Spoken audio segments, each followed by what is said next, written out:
Hi everyone, welcome to Northern Zen Yoga. My name is Sandra and today we're going to look at the spine and what the spine has to do in order to stay supple. A lot of times in yoga you will see us perform what we call a spinal twist.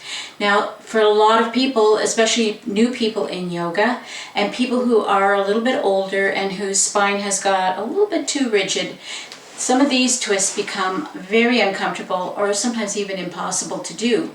What I'm going to show you in these videos is what you can do to modify your spinal twist in order to start moving yourself toward being more flexible in the spine again. It is possible. You may think, especially if you're an older person, perhaps in your 60s and 70s, that and beyond, that it's not going to be possible to get the spinal flexibility back again. That is not true. You may not become a contortionist, but you certainly will have freedom of movement if you are persistent and if you follow some of my advice. So, what we're going to look at is how the mechanics of the spine works. The spine is a series of bony vertebrae that are piled one on top of the other, and they start at the top of your neck, just behind your head, where it meets the skull, and it goes all the way down to your pelvis. And throughout this series of bones, they become bigger and bigger and bigger as they go down toward your hips. And this is because it has to support a different amount of load. Think of a construction of a building or like a pyramid or something, and how it goes from smaller down to wider in order to be able to support the weight of everything that is coming from above. So our spine is created like this too. It's actually quite marvelous what our spine, how it was designed, what it looks like, and what its purpose is. Its main purpose, of course, besides keeping us sitting upright, is to house our spinal cord. And the spinal cord is the thing that makes us be able to have motor movement, to be able to move our hands, our fingers, our arms, our legs, our toes. Everything that moves in our body is signaled to through the spinal cord. So the vertebrae that are encasing the spinal cord are very strong and dense bones. They have very little, they have actually no movement in themselves. The only way they can move is by two things. The first thing is there are discs of cartilage and other materials that our body has created to make a cushion between each of the vertebrae. And this is also helping to absorb shock. But it gives a little bit of wiggle room so that the two bones that are connected to each other can move. And I know this is a lot of information, and maybe you don't even care about things like this, but in order to understand how our body mechanics work, it's important to look at what is going on inside your body and what happens when it starts to get rigid. So that's the first type, that the disc between the two vertebrae. They help the bones to be able to wiggle back and forth on their pad a little bit, but the actual thing that makes the vertebrae move are the tendons and the muscles that are connected to the vertebrae through various places throughout your torso and down to from your back of your neck all the way down to your hips, where it meets the pelvis and becomes the sacrum. So think about why you're stiff. The reason why you're stiff and the reason why you can't move your spine very freely is because your muscles and your tendons and ligaments have all shrunk from lack of movement. And what yoga does is yoga stretches them. It gets them stretching. It helps them to get elastic again by encouraging fluid, blood, and moisture to come into the tendons and the muscles and make them a little more pliable, a little softer. That's how it all works. The reason why sometimes after you've done some movement in yoga, the next day you might feel a little bit sore is because you're waking up the nerve endings that are in these places, and they're starting to feel sensation again, starting to respond to your spinal cord signals from your brain to move and twist and bend and stretch. And that's all a wonderful and good thing. So you must be patient with your body, especially when you're working on getting flexibility back into your spine again. You are going to feel discomfort, and you're going to feel it for several weeks. You may have a little nagging achiness in your back when you start practicing yoga, and that's because of this movement that we're starting to put back in there again. So you have to be patient, and you have to go through it. I had to go through it. When I first started yoga, I was so rigid. I could barely turn. I couldn't hardly turn my head. I couldn't turn my body. I had to turn everything to go and look behind. If I was driving in my car, I literally had to shift my whole body over to be able to check the blind spot that was there. So what happens is, because that's so much effort to have to do that, and it takes time, it takes your attention off the road in front of you for too long, we start stopping doing that. And as we stop doing even that much movement, it gets rigider and more and more and more stiff in the body. So we're going to get you moving again. You've got to be patient. So think about your spine. Your spine has 3 sections in it. The first section goes from the very base of your skull, where it meets the spinal column, and it goes to where the shoulder girdle is. This section is called your cervical spine. It's your neck. It's the bones of your neck. And this has this kind of movement: dropping your chin down, dropping your head back, dropping your head from side to side. Not a whole lot, and of course you can twist it this way and that way. Not a whole lot of movement. We're not like some animals that can rotate our head right around to have a look behind us. We only have a certain range of motion. And many of you, if you're trying this right now and you have got spinal stiffness, you're going to find that even dropping your chin down feels a little bit achy, and certainly lifting your chin up toward the ceiling is probably very uncomfortable, as well as rotating from side to side. So we're going to be looking at how we can make some exercises to get that motion back. And I'm going to warn you about one thing. When you have stiffness, especially in the neck area, and you're practicing yoga for the first time and for the first little while, you're going to experience a couple of things.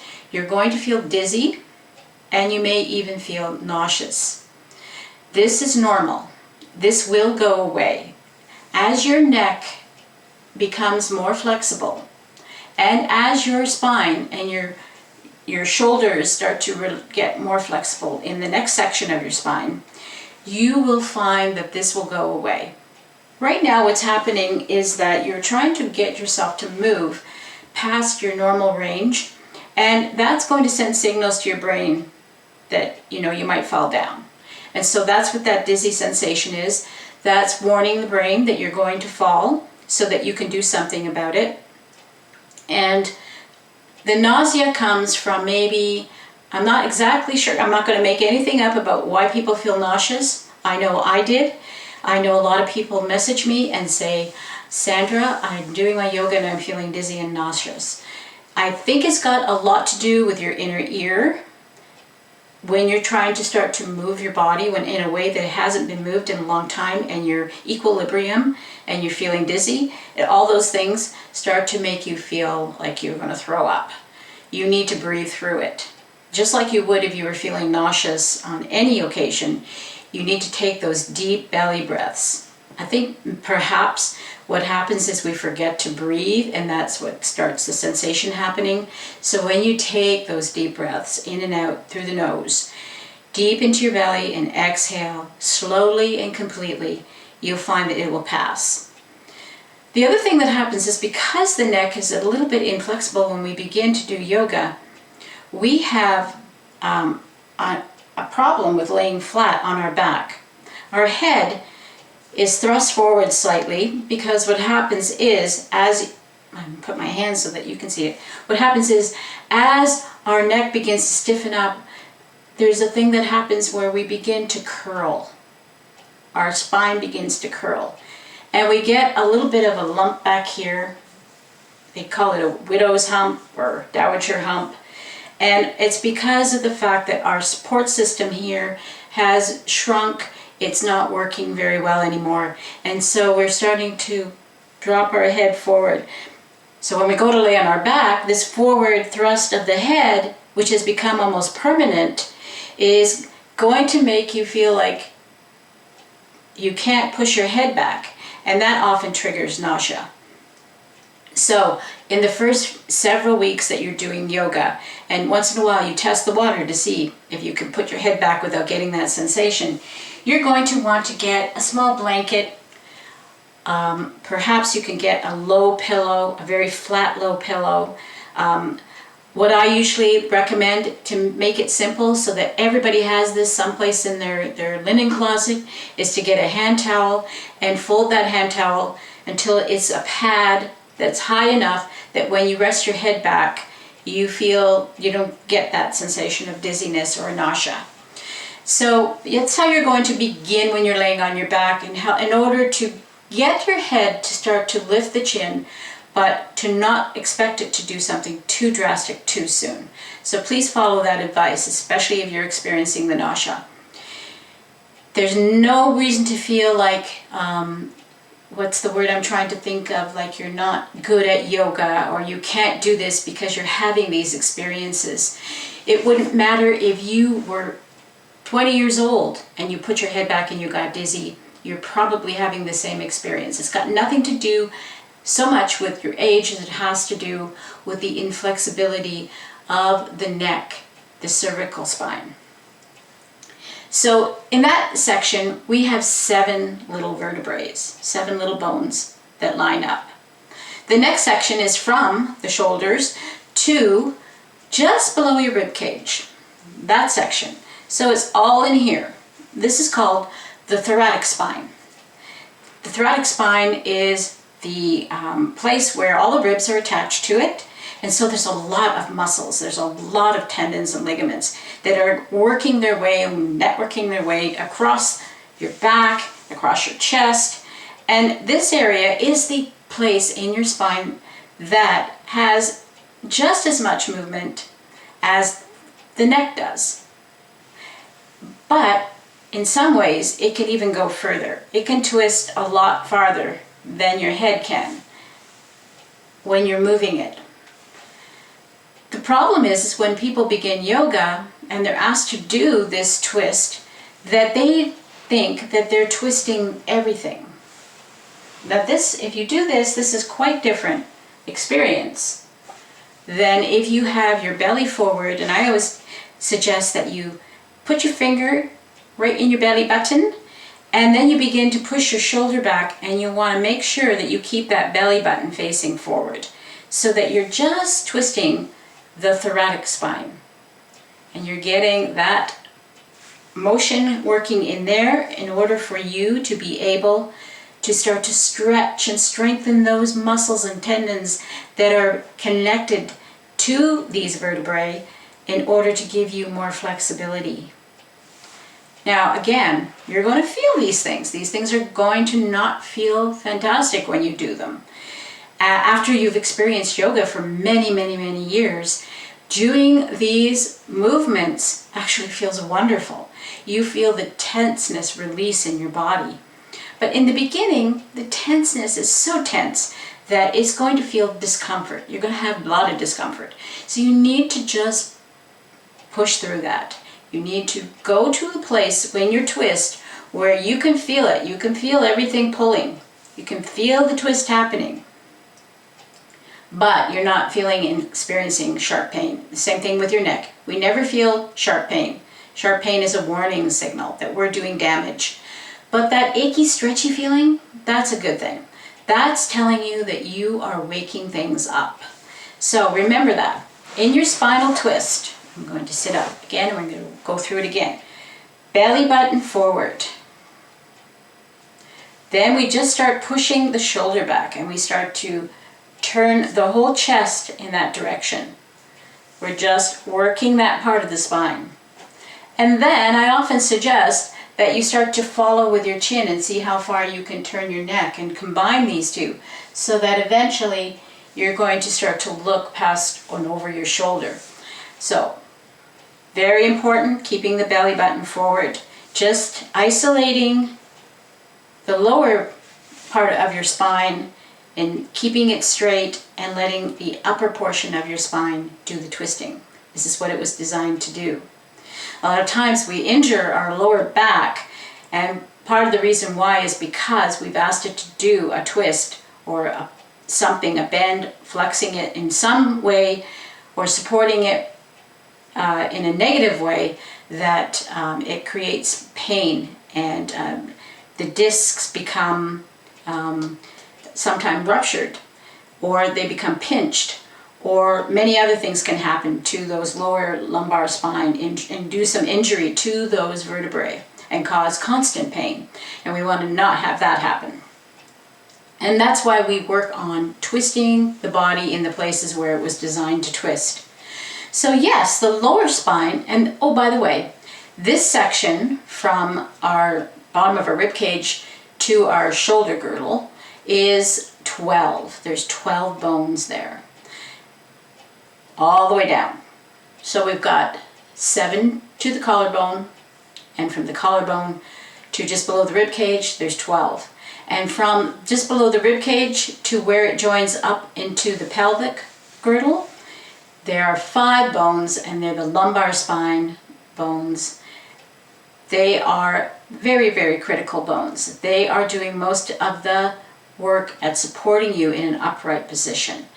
When we stand, when we sit, and we don't fall over, that's because of those bones. We have to take very good care of them.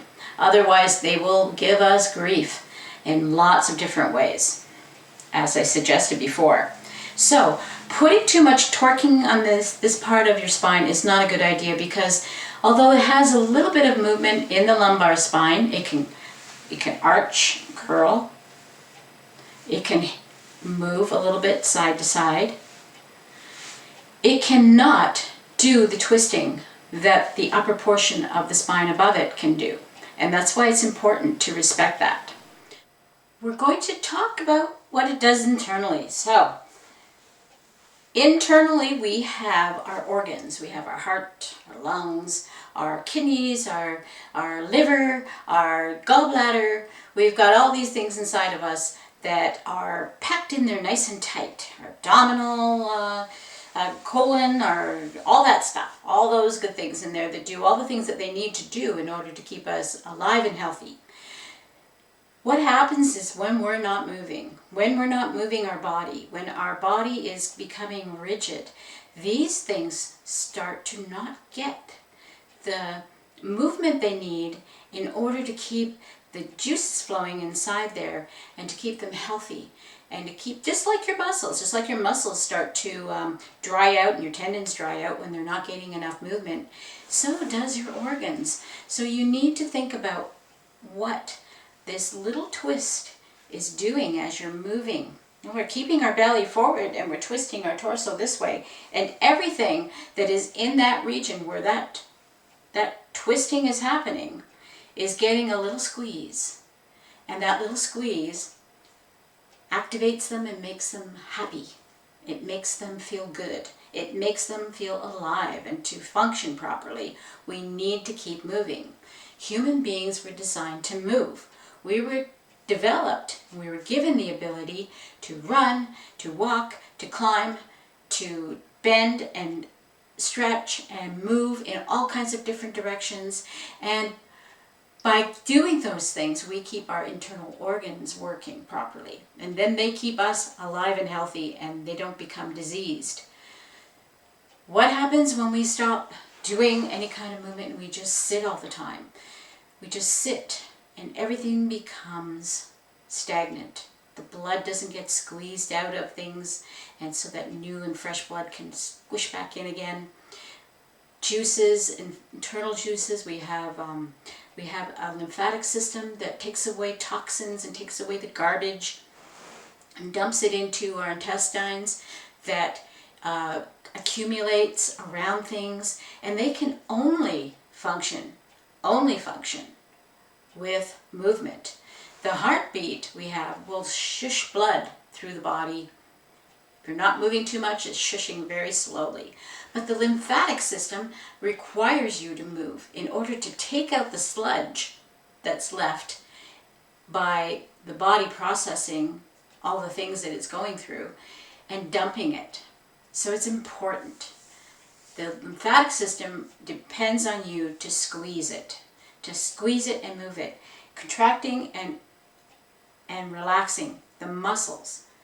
Works the lymphatic system going up through the arms. The same thing in the legs. We've got these little nodes all over the place, and probably the only time you would ever begin to understand what these things are or even think about them is if you've heard about people who have had cancer of the lymphatic system. It's an important system, and a lot of times cancers develop because things are left with too much garbage left sitting in the little ports. They're like when on garbage day, when you put out your garbage can and the guy comes along and he takes it and he empties it and off he goes to the next one. Well, that's what these little nodes are like. They're like little garbage cans that are collecting all of the crap, and they're all over you. They're everywhere. And the lymphatic system, as it's squeezed, is like, okay, we're just going to squish that down, and we'll squish that down, and it follows all the way and gets dumped, and then does it all over again and keeps the body healthy. So twisting is very important. Bending is important. Turning, dancing. That's why dancing is such a great exercise, because it gets you moving, and it gets everything twisting and squeezing. Okay, I think I'm going on a little bit too much because this part of my practice is so important to me, for you to understand how you can get healthier. So, if you've waddled through all of this, then please watch the series of videos that I'm going to prepare for you that are going to be how to modify, in the beginning stages anyway, doing twists. All the twists from the seated twist, standing twists, and lying twist, lying down on your back twists. I hope you enjoy the videos. Bye for now. I'll see you next time.